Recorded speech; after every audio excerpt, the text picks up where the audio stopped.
Mae athrawon ac ysgolion yn brysur iawn, ond mae technoleg yn cyflymu popeth. Felly mae sglegion yn A2 Clymu wedi creu chwip o declyn ar-lein newydd i helpu athrawon ac artistiaid i weithio gyda'i gilydd, gael eu ystafelloedd dosbarth fod llai fel hyn a mwy fel hyn. So what we've developed is this online tool where it shares the opportunities that we bring. So a school has an opportunity for an artist, artists have opportunities for schools. And we're really excited that this tool will make it easier for artists and teachers just to connect themselves. I think when technology is given to you as a teacher, it's got to be fast. You're marking, you're doing other stuff. So if it's going to be usable, it's got to be user-friendly. And the new app is really user-friendly. It allows you to link with people straight away.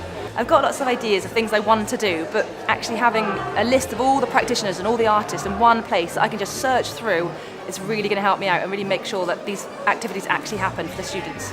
Felly, os ydych chi'n artist neu'n athro, creuwch eich profil yn a2connect.org a dechrau cyfarfod pobl a sylweddoli eich prosiectau.